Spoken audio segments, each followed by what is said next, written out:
Hello everyone, I am Pramod Kumar Sak. Welcomes you to my YouTube channel Mech Learning Point. आज के इस video में हम थर्मोडायनेमिक्स के क्वेश्चन नंबर 281 से 300 तक डिस्कस करेंगे। तो चलिए स्टार्ट करते हैं। Question number 281। क्वेश्चन नंबर 281 में पूछा गया है,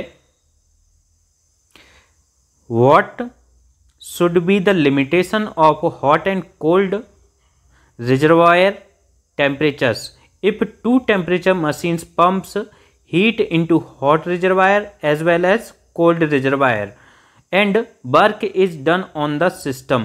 तो ये इस प्रकार का क्वेश्चन हम लास्ट लेक्चर में डिस्कस किए थे 280। तो ये उसी प्रकार से है, जो क्या है क्वेश्चन गलत है। यहाँ पे देखिए क्या बोल रहा है, What should be the limitation of hot and cold reservoir temperature if two temperature machines pump heat into hot reservoir. Heat hot reservoir में पंप हो रही है और वहीं क्या हो रहा है इसके अंदर, as well as cold reservoir. तो यहाँ पे इस तरीके से ये हो रहा है, यहाँ से ये इंजन हो गया, ये हमारा, तो यहाँ से हीट को हम पंप कर रहे हैं इंजन की ओर और यहाँ से भी हीट को पंप कर रहे हैं। तो ये इस तरीके का पॉसिबल नहीं है। तो ये क्वेश्चन ही हमारा क्या है, इसके अंदर गलत है। नेक्स्ट क्वेश्चन देखते हैं।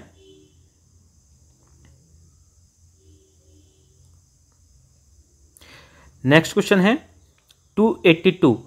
इसमें पूछा गया है, what are the limitation to the science of heat exchange from hot and cold reservoir if two temperature machines operates between two positive temperatures.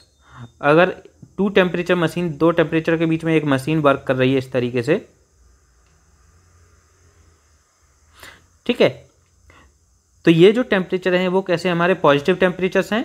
तो इनके बीच में जो हीट का जो साइन होगा, हीट के लिए जो साइन होगा, हीट एक्सचेंज के लिए, वो क्या होगा। तो हम जानते हैं हीट हमारी क्या होती है, हमेशा हाई टेम्परेचर से लो टेम्परेचर की ओर फ्लो होती है, ठीक है। हीट हमेशा हाई टेम्परेचर से लो टेम्परेचर की ओर फ्लो होती है। तो यहाँ पे क्या होगा, heat must be extracted from the hot source. Hot source से हमारी हीट यहाँ से एब्जॉर्ब होगी और ये लो टेम्परेचर की ओर रिजेक्ट होती है। तो इस ऐसा करने में हमें क्या है, वर्क इनपुट मिलता है, यहाँ से हीट एब्जॉर्ब की और यहाँ से हीट ये रिजेक्ट हुई, ठीक है। तो ये इस तरीके से होता है। तो यहाँ पे क्या होगा, heat must abstracted from the hot source and rejected to the cold source. तो इसका आंसर क्या हो जाएगा, ऑप्शन नंबर बी। इसका हो गया ऑप्शन नंबर बी। अब देखते हैं नेक्स्ट क्वेश्चन। Question number 283। इसमें पूछा गया है, which is wrong assumptions for calculation of air standard efficiency. तो यहाँ पे एयर स्टैंडर्ड एफिशिएंसी की कैलकुलेशन के लिए इनमें से कौन सा अजम्पशन रॉन्ग है, वो पूछा गया है। तो ऑप्शन ए में दिया गया है, ऑल प्रोसेसेस आर रिवर्सिबल। तो ये अजम्पशन हमारा क्या है, करेक्ट है। अगर हम ऑटो साइकिल की बात करते हैं, ठीक है, ऑटो साइकिल के अंदर बात करें या डीजल साइकिल के अंदर बात करें, किसी भी साइकिल के अंदर बात करें, एरिक्सन, एटकिंसन, सभी में हमारी जो प्रोसेस होती हैं वो कैसी होती हैं, रिवर्सिबल होती हैं। किसी भी साइकिल के अंदर जो प्रोसेस होती हैं वो कैसी होती हैं, हमारी रिवर्सिबल होती हैं। तो पहला स्टेटमेंट हमारा क्या है, सही है। दूसरा है, specific heat remains constant at all the temperatures. तो स्पेसिफिक हीट हमारी क्या होती है, Cp एंड Cv। तो हम जानते हैं जो स्पेसिफिक हीट होती है एयर के लिए, अगर बात कर रहे हैं यहाँ पे एयर स्टैंडर्ड एफिशिएंसी, तो एयर के लिए जो स्पेसिफिक हीट होती है वो क्या होती है, कांस्टेंट होती है। अगर Cp की बात करते हैं, Cp कितना होता है, 1.005 किलोजूल पर केजी केल्विन, और Cv की जो वैल्यू होती है 0.718। ये हमारी क्या है, कांस्टेंट होती है। किसी भी टेम्परेचर पर अगर हम देखते हैं तो दोनों की जो वैल्यू है वो कांस्टेंट रहती है। तो जो स्पेसिफिक हीट है वो भी हमारी क्या होती है, कांस्टेंट होती है, ठीक है। तो ये सेकंड स्टेटमेंट भी हमारा करेक्ट है। नेक्स्ट है सी। इसमें क्या कह रहा है, no account of the mechanism of heat transfer is considered. तो हम हीट ट्रांसफ़र के लिए कोई भी मैकेनिज्म कंसीडर नहीं करते हैं। तो ये हमारा स्टेटमेंट ये भी सही है। और लास्ट वाला जो स्टेटमेंट है वो क्या है, working substance is a perfect gas, ठीक है। तो एयर स्टैंडर्ड एफिशिएंसी के लिए जो वर्किंग सब्सटेंस लेते हैं वो हम कैसी लेते हैं, परफेक्ट गैस लेते हैं। तो यहाँ पे जो रॉन्ग स्टेटमेंट है वो कौन सा है हमारा, ऑप्शन नंबर डी है। Gases dissociate at higher temperature, जो गैसेज होती हैं वो हाई टेम्परेचर पर डिसोसिएट नहीं होती हैं, ये जो अजम्पशन है वो हमारा रॉन्ग अजम्पशन होता है, ठीक है। इसलिए इसका आंसर क्या हो जाएगा, ऑप्शन नंबर डी। अब देखते हैं नेक्स्ट क्वेश्चन 284 में क्या पूछा गया है, what are the limitations to the science of heat exchange from hot and cold reservoir if a two temperature machine operate between the two negative temperature. Two negative temperatures के बीच में एक machine work कर रही है। तो ये question भी हमारा क्या है, गलत है, ठीक है। नेक्स्ट क्वेश्चन है 285 देखते हैं। इसमें पूछा गया है an ideal gas at 27 degree Celsius is heated eight constant pressure till its volume becomes 3 times. यहाँ पे जो वॉल्यूम है वो कैसा हो रहा है, 3 टाइम्स हो रहा है। तो temperature of the gas will be, तो गैस का जो टेम्परेचर है वो हमें कैलकुलेट करना है। इस टाइप का क्वेश्चन अपन पहले भी कर चुके हैं। तो देखते हैं, यहाँ पे देखिए हम जानते हैं PV इक्वल टू क्या होता है, MRT। तो यहाँ से PV इक्वल टू क्या आ जाएगा, RT। यहाँ पे M की जो वैल्यू है, M इक्वल टू क्या लिया गया है, 1 लिया गया है, ठीक है। तो V/T इक्वल टू क्या आ जाएगा, R/P। अगर प्रेशर हमारा कांस्टेंट, और जो कि हमें क्वेश्चन में दिया गया है प्रेशर कांस्टेंट है, तो यहाँ से जो निकलेगा ये निकल के आ जाएगा V1/V2 इक्वल टू V2/T2। तो यहाँ से T1 इक्वल टू क्या दिया गया है हमें, 27 डिग्री सेल्सियस। तो इसको केल्विन में कन्वर्ट करेंगे तो ये हो जाएगा 300 केल्विन। तो V1 इक्वल टू क्या हो गया, V के बराबर, और V2 इक्वल टू हो गया 3V। तो यहाँ पे ये वैल्यू पुट कर देंगे अपन इसके अंदर। तो यहाँ से क्या आ जाएगा, V/300 इक्वल टू 3V/T2। तो ये क्या आ जाएगा, T2 की वैल्यू निकल के आई है 900 केल्विन। यहाँ पर केल्विन में निकल के आया है, इसको हमें डिग्री सेल्सियस में कन्वर्ट करना है। तो माइनस क्या कर देंगे, 273। तो ये क्या निकल के आ गया हमारा, 627 डिग्री सेल्सियस। तो इसलिए इसका आंसर क्या हो जाएगा हमारा,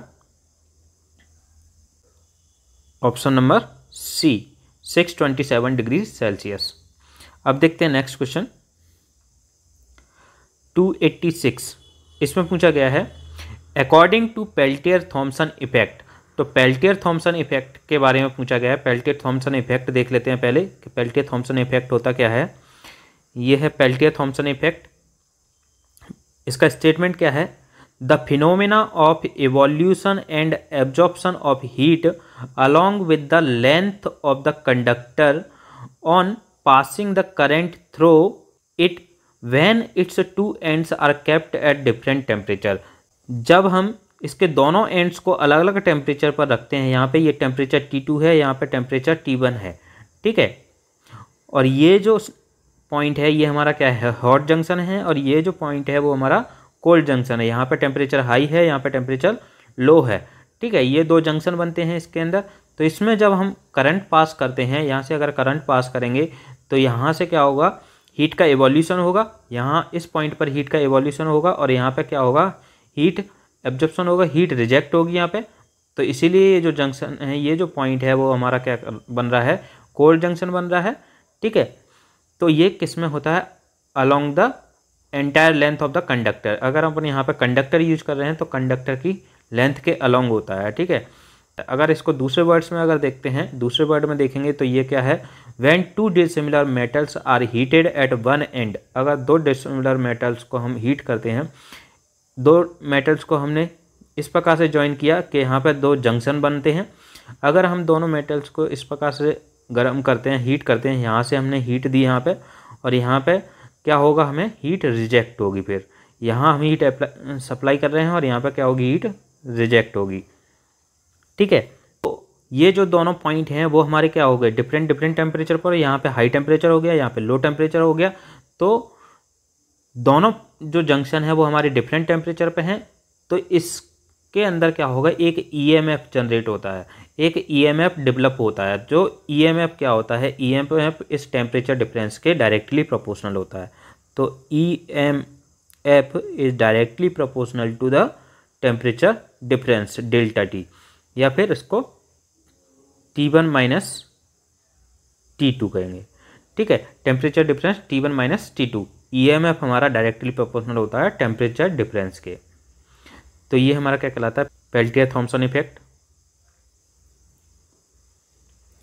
तो इसका आंसर क्या हो जाएगा हमारा, when two dissimilar metals are heated at one end and cooled at other, EMF is developed proportional to difference of temperature at the two ends।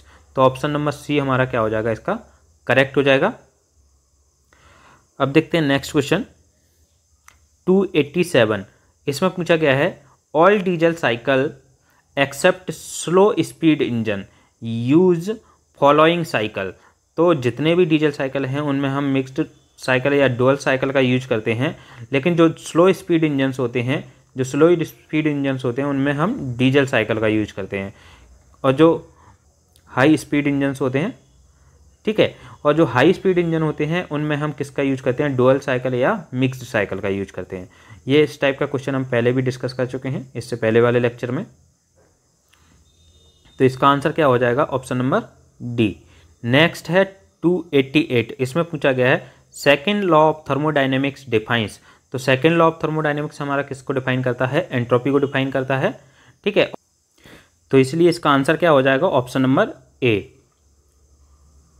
अब देखते हैं नेक्स्ट क्वेश्चन 289। इसमें पूछा गया है गैस टरबाइन वर्क्स ऑन। जो gas turbine होता है, गैस टरबाइन किसके ऊपर वर्क करता है, तो गैस टरबाइन हमारा ब्रेटन साइकिल के ऊपर वर्क करता है, ठीक है। किस पे वर्क करता है, ब्रेटन साइकिल। और ब्रेटन साइकिल के अंदर क्या होता है, अगर हम पीवी डायग्राम बनाएं इसका, तो पीवी डायग्राम कैसा बनता है, इस तरीके से बनेगा।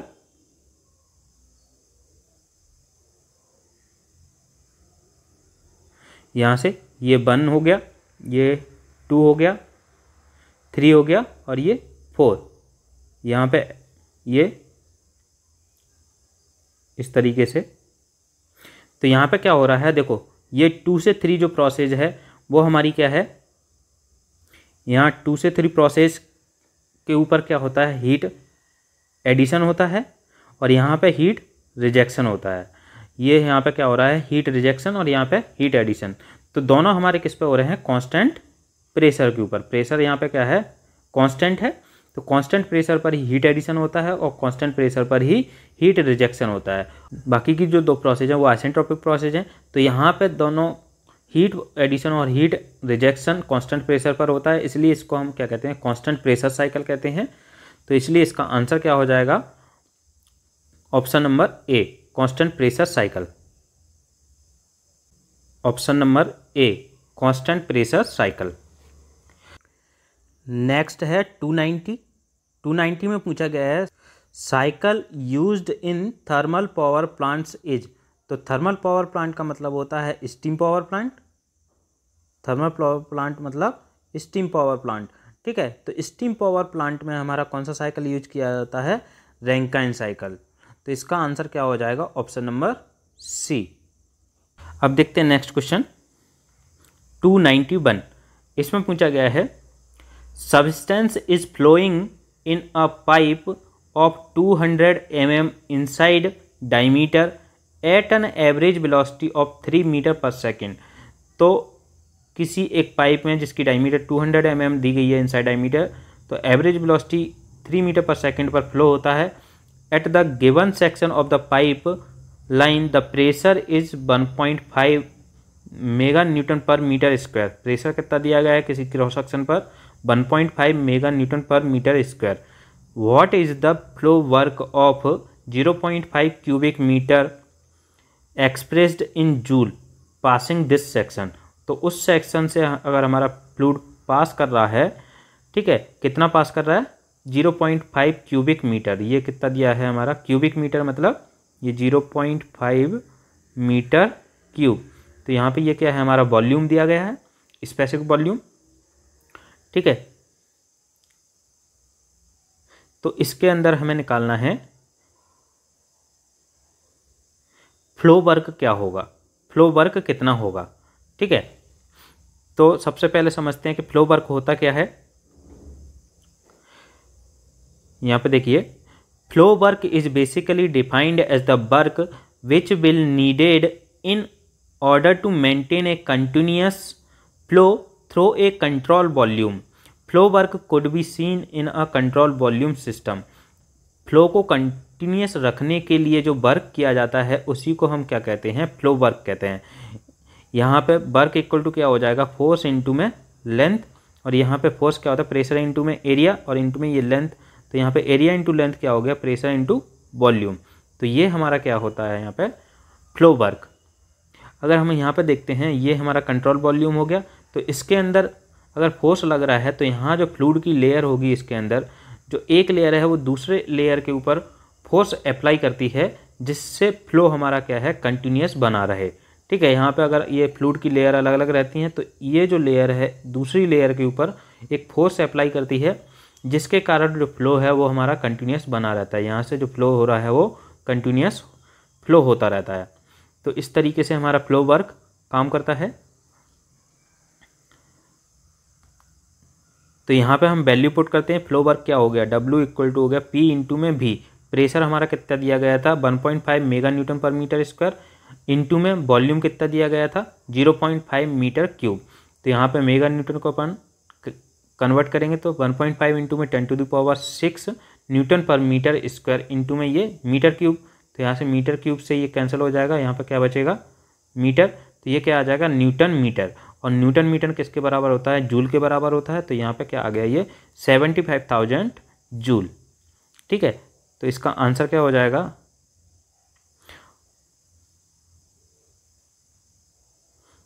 इसका आंसर क्या हो जाएगा हमारा, option number B, 75,000 joule. Next question है 292। इसमें पूछा गया है, calculate the enthalpy of 3 kilogram of fluid that occupies volume of 1.5 metre cube if the internal energy is 3.5 mega joule पर KG and the pressure is 0.3 mega newton पर metre square. तो इसके अंदर हमें क्या निकालना है, एंथैल्पी निकालनी है। ठीक है, मास दिया गया है 3 kg और प्रेशर दिया गया है इतना, और इसके अंदर जो इंटरनल एनर्जी है, इंटरनल एनर्जी क्या दी गई, 3.5 मेगा जूल पर केजी। तो हम जानते हैं एंथैल्पी क्या होती है हमारी, एंथैल्पी इक्वल टू होता है ये H equal to U plus में PV। ठीक है, यहाँ इंटरनल एनर्जी प्लस में प्रेशर इनटू वॉल्यूम का प्रोडक्ट। तो यहाँ पे अगर स्पेसिफिक एंथैल्पी की बात करते हैं, स्पेसिफिक एंथैल्पी क्या हो जाएगी, ये इंटरनल एनर्जी प्लस में यहाँ प्रेशर इनटू में वॉल्यूम अपॉन में मास, मास से अपन डिवाइड कर देते हैं तो स्पेसिफिक वॉल्यूम हो गया ये। ठीक है, तो यहाँ पे P अपॉन V हो जाएगा। तो ये इससे कैलकुलेट करते हैं हम एंथैल्पी की वैल्यू।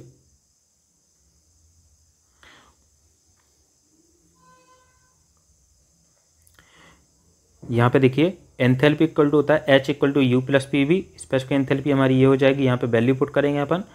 इंटरनल एनर्जी की वैल्यू दी गई है 3.5 मेगा न्यूटन पर केजी, पर केजी मतलब ये इंटरनल एनर्जी को मास से डिवाइड किया गया है। यहाँ पे भी अपन वॉल्यूम को मास से डिवाइड कर देंगे, तो मास कितना दिया गया है 3 kg।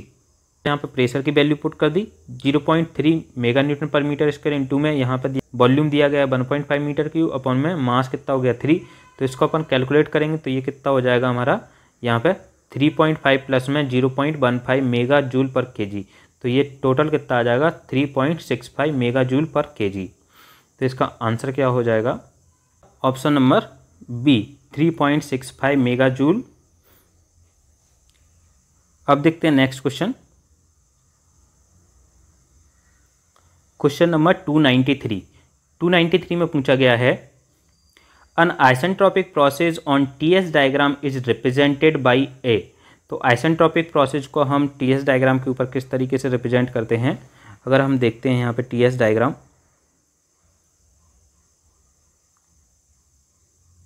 ये TS डायग्राम है। तो TS डायग्राम बनाते हैं किसी भी प्रोसेस का, तो हमारा जो टेम्परेचर रहता है वो हमारा इस लाइन पे रहता है वर्टिकल में, और जो एंट्रोपी रहती है वो हमारी हॉरिजॉन्टल लाइन में रहती है। ठीक है, तो यहाँ पे पूछा गया है isentropic process on TS diagram is represented by a. अगर हम किसी कार्नोट साइकिल के TS डायग्राम बनाते हैं, कार्नोट साइकिल के लिए ये TS डायग्राम हो गया। ठीक है, तो यहाँ पे जो एंट्रोपी है, कांस्टेंट एंट्रोपी वाली लाइन ये होती है, मतलब ये कौन सी लाइन है हमारी, वर्टिकल लाइन। ठीक है। वर्टिकल लाइन पे अपन इसको रिप्रेजेंट करते हैं। अपन किसी भी दूसरे साइकिल के लिए अगर बनाते हैं, जैसे ऑटो साइकिल है, ऑटो साइकिल का जो पीवी डायग्राम है, पीवी डायग्राम क्या होता है, ये होता है इस तरीके से, कांस्टेंट वॉल्यूम लाइन प्लस में ये दो आइसेंट्रोपिक प्रोसेस हो गई। ठीक है। अगर इसका मैं टीएस डायग्राम बनाता हूँ तो टीएस डायग्राम हमारा किस तरीके से बनेगा, ये इस तरीके से, ये क्या बन गया हमारा टीएस डायग्राम। ये जो लाइन है वो हमारी लाइन कौन सी है, हमारी कांस्टेंट वॉल्यूम लाइन है, और ये जो लाइन है वो हमारी क्या है, कांस्टेंट एंट्रोपी लाइन है। तो ये टेम्परेचर हो गया, ये एंट्रोपी। तो यहाँ पे जो एंट्रोपी लाइन होती है, एंट्रोपी लाइन अपन कहाँ पर रिप्रेजेंट करते हैं, वर्टिकल में। ठीक है। आइसेंट्रोपिक प्रोसेस में यहाँ पे क्या बोल रहा है, आइसेंट्रोपिक मतलब कांस्टेंट एंट्रोपी लाइन। तो कांस्टेंट एंट्रोपी लाइन हमारी कैसी होती है, वर्टिकल होती है। तो इसका आंसर हो जाएगा हमारा option number B, vertical line. Next है expansion in nozzle is a. तो इस प्रकार से हमारा नोजल होता है। अगर इस नोजल से हम कोई स्टीम पास कराते हैं, इसके अंदर क्या होता है, एक्सपेंशन होता है। तो ये जो एक्सपेंशन है वो कैसा होता है, हमारा एडियाबैटिक होता है। ठीक है। तो ये एक्सपेंशन कैसा होता है, एडियाबैटिक होता है। स्टीम नोजल के बारे में हम डिस्कस कर चुके हैं पहले भी, उसके अंदर कैसा होता है एक्सपेंशन, एडियाबैटिक। तो इसका आंसर क्या हो जाएगा हमारा option number C, adiabatic process. अब देखते हैं नेक्स्ट क्वेश्चन 295। इसमें पूछा गया है air standard efficiency of a diesel cycle is dependent upon. तो air standard efficiency diesel cycle के लिए कितनी होती है, ये होती है हमारी efficiency equal to 1 minus 1 upon gamma into में 1 upon r to the power gamma minus 1 into में rho to the power gamma minus में 1 अपॉन में रो माइनस 1। तो ये इसके लिए एफिशिएंसी होती है डीजल साइकिल के लिए। तो यहाँ पे आपको दिख रहा होगा ये क्या है, गामा है। ठीक है। गामा मतलब रेशियो ऑफ स्पेसिफिक हीट। ठीक है। गामा इक्वल टू होता है Cp अपॉन में Cv। तो ये क्या होता है, रेशियो ऑफ स्पेसिफिक हीट। और ये जो R है, R क्या है, हमारा कंप्रेशन रेशियो है। और रो क्या है यहाँ पे, कट ऑफ रेशियो। तो ये किस पे डिपेंड करती है, सभी पे डिपेंड करती है। कट ऑफ रेशियो पर भी डिपेंड करती है, कंप्रेशन रेशियो पर भी डिपेंड करती है, और रेशियो ऑफ स्पेसिफिक हीट इस पर भी डिपेंड करती है। तो इसलिए इसका आंसर क्या हो जाएगा, option number D, all of the above, ratio of specific heat, cut off ratio and adiabatic compression ratio. Next है 296। इसमें पूछा गया है a system will be in thermodynamic equilibrium only if it is in. तो कोई भी system thermodynamic equilibrium में तब भी होगा जब वो थर्मली इक्विलिब्रियम में है, मैकेनिकल इक्विलिब्रियम में है और केमिकल इक्विलिब्रियम में भी है। तो इसलिए इसका आंसर क्या होगा, ऑप्शन नंबर डी होगा। तो यहाँ पे थर्मल इक्विलिब्रियम का मतलब क्या होता है, थर्मल इक्विलिब्रियम मतलब टेम्परेचर। थर्मल का मतलब क्या होता है, टेम्परेचर। तो अगर अपन किसी भी पॉइंट के ऊपर देखते हैं, किसी भी समय देखें, तो उसका जो टेम्परेचर है, टेम्परेचर हमेशा क्या रहेगा, कांस्टेंट रहेगा। अगर हम 5 सेकंड में देखें, 5 सेकंड या 10 सेकंड के बाद देखें या 15 सेकंड के बाद देखें उसी पॉइंट के ऊपर, तो उसका जो टेम्परेचर है, टेम्परेचर हमेशा क्या रहेगा, कांस्टेंट रहेगा। वो टाइम के साथ चेंज नहीं होगा। ठीक है। तो उसको हम क्या कहेंगे, थर्मल इक्विलिब्रियम। इसी प्रकार से अगर हम मैकेनिकल इक्विलिब्रियम की बात करते हैं, तो मैकेनिकल इक्विलिब्रियम में क्या होता है, किसी भी पॉइंट के ऊपर, कोई भी एक पॉइंट लेते हैं, उस पॉइंट के ऊपर जो प्रेशर है, उस पॉइंट पर जो प्रेशर है, प्रेशर हमारा क्या रहेगा, कांस्टेंट रहेगा with respect to time, time के साथ चेंज नहीं होगा। तो उसको हम क्या कहेंगे, मैकेनिकल इक्विलिब्रियम में। केमिकल इक्विलिब्रियम का मतलब क्या होता है कि उसके जो केमिकल कंपोजिशंस होते हैं वो हमेशा क्या रहेंगे, कांस्टेंट रहेंगे। केमिकल कंपोजिशन चेंज नहीं होंगे टाइम के साथ। तो इसको हम क्या कहेंगे, केमिकल इक्विलिब्रियम। तो कोई भी सिस्टम हमारा तीनों इक्विलिब्रियम में होता है, थर्मली, मैकेनिकली और केमिकली, तभी उसको क्या कहेंगे हम, थर्मोडायनेमिकली इक्विलिब्रियम। अब देखते हैं नेक्स्ट क्वेश्चन 297। इसमें पूछा गया है choose the correct statement a property of A system. तो हम ये पहले डिस्कस कर चुके हैं पहले वाले लेक्चर्स में। अगर आप लोगों ने पहले वाले लेक्चर्स नहीं देखे हैं तो पहले वाले लेक्चर्स ज़रूर देख लें, और अगर आप इस चैनल पर नए जुड़े हैं तो चैनल को सब्सक्राइब करें। तो प्रॉपर्टीज़ के बारे में हम लोग पहले डिस्कस कर चुके हैं। प्रॉपर्टी क्या होती है हमारी, एक पॉइंट फंक्शन होती है। अगर हम यहाँ पे बात करते हैं इस तरीके से, टेम्परेचर भी हमारा क्या होता है, एक प्रॉपर्टी है। प्रेशर भी हमारा क्या है, एक प्रॉपर्टी है। अगर हम यहाँ ये प्रोसेस लेते हैं 1 से 2 और ये हमारा पीवी डायग्राम है, तो यहाँ पे इस पॉइंट पर जो प्रेशर है वो अलग होगा, यहाँ इस पॉइंट पर जो प्रेशर है वो अलग होगा, यहाँ पे जो टेम्परेचर है वो अलग होगा, वॉल्यूम अलग होगा। हर एक पॉइंट पर वॉल्यूम अलग होगा और प्रेशर अलग होगा।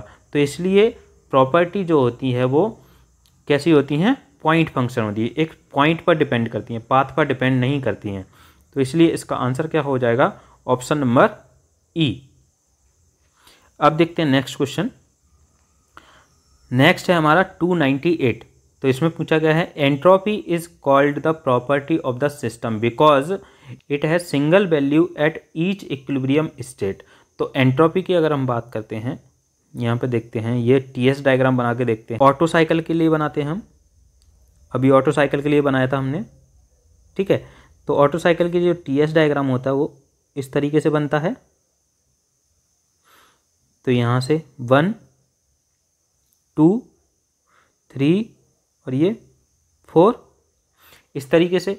यहाँ पे ये 1 पॉइंट हो गया, ये सेकंड पॉइंट हो गया। तो यहाँ पे जो एंट्रोपी है वो अलग होगी यहाँ पे, क्योंकि ये जो प्रोसेस है वो आइसेंट्रोपिक प्रोसेस है, कांस्टेंट एंट्रोपी प्रोसेस है। इसलिए जो S1 है, S1 किसके बराबर है, S2 के बराबर है। और यहाँ पे S3 किसके बराबर है, S4 के बराबर है। क्योंकि ये दोनों प्रोसेस हमारी आइसेंट्रोपिक प्रोसेस हैं, कांस्टेंट एंट्रोपी प्रोसेस हैं। तो यहाँ पे जो एंट्रोपी है वो कांस्टेंट रहती है आइसेंट्रोपिक प्रोसेस में। तो लेकिन अगर यहाँ सेकंड और थर्ड पॉइंट की बात करते हैं तो सेकंड पॉइंट पर और थर्ड पॉइंट पर जो एंट्रोपी रहेगी वो हमारी क्या रहेगी, डिफरेंट रहेगी, अलग अलग रहेगी। क्योंकि ये जो एंट्रोपी है वो हमारी पॉइंट फंक्शन है, एक प्रॉपर्टी है, इसलिए ये क्या है, एक पॉइंट फंक्शन है, पॉइंट पर डिपेंड करती है। तो हर एक पॉइंट के लिए इसकी जो वैल्यू है वो अलग अलग रहेगी। तो इसलिए इसका आंसर क्या हो जाएगा, ऑप्शन नंबर सी। नेक्स्ट है 299। इसमें पूछा गया है isothermal compressibility of a substance is denoted by. Isothermal compressibility क्या होती है, यहाँ पे देखते हैं। Thermal expansion coefficient and thermal compressibility. जो थर्मल एक्सपेंशन कोफिशिएंट होता है इसको हम कहते हैं coefficient of volume expansion. Beta equal to होता है 1/v इंटू में del v over del T at constant pressure. तो यहाँ पे थर्मल एक्सपेंशन कोफिशिएंट या वॉल्यूम एक्सपेंशन कोफिशिएंट होता है beta equal to 1/v into में del v over del T at constant pressure. Pressure यहाँ पे क्या होता है, कांस्टेंट होता है। तो उसको हम क्या कहेंगे, वॉल्यूम एक्सपेंशन या थर्मल एक्सपेंशन कोफिशिएंट, ठीक है। यहाँ पे अल्फा से डिनोट किया गया है इसको। और दूसरा होता है थर्मल कंप्रेसिबिलिटी। थर्मल कंप्रेसिबिलिटी इसके अंदर क्या होता है, थर्मल का मतलब क्या है, टेम्परेचर, ठीक है। थर्मल का मतलब होता है हमारा टेम्परेचर। तो इसके अंदर टेम्परेचर कांस्टेंट रहेगा। जब हमारा टेम्परेचर कांस्टेंट है तो उसको हम क्या कहेंगे, थर्मल कंप्रेसिबिलिटी। और जब हमारा प्रेशर कांस्टेंट है तो उसको हम क्या कहेंगे, थर्मल एक्सपेंशन कोफिशिएंट या वॉल्यूम एक्सपेंशन कोफिशिएंट। तो ये दोनों हैं हमारे अल्फा और बीटा। ये हो गया 1/v del v over del T at constant pressure पर वॉल्यूम एक्सपेंशन, और ये कांस्टेंट टेम्परेचर पर थर्मल कंप्रेसिबिलिटी। तो यहाँ पे पूछा गया है आइसोथर्मल कंप्रेसिबिलिटी। आइसोथर्मल मतलब टेम्परेचर, तो 1/v इंटू में del v over del p at constant temperature, ठीक है। तो ये थर्मल कंप्रेसिबिलिटी क्या होता है, 1/v माइनस में del v over del p at constant temperature. ये क्या होता है, थर्मल कंप्रेसिबिलिटी। और ये हो गया हमारा वॉल्यूम एक्सपेंशन कोफिशिएंट या थर्मल एक्सपेंशन कोफिशिएंट। तो इसलिए इसका आंसर क्या हो जाएगा, option number D, 1/v into में del v over del p at constant temperature. अब देखते हैं नेक्स्ट क्वेश्चन, क्वेश्चन नंबर 300। इसमें पूछा गया है average coefficient of volume expansion of a substance is denoted by. तो वॉल्यूम एक्सपेंशन कोफिशिएंट क्या होता है हमारा, 1/v del v over del T at constant pressure. तो ऑप्शन नंबर ए करेक्ट हो जाएगा इसका। So thanks for watching. अगर आपको वीडियो अच्छा लगा है तो प्लीज़ लाइक करें, शेयर करें और सब्सक्राइब करें। मिलते हैं नेक्स्ट वीडियो में।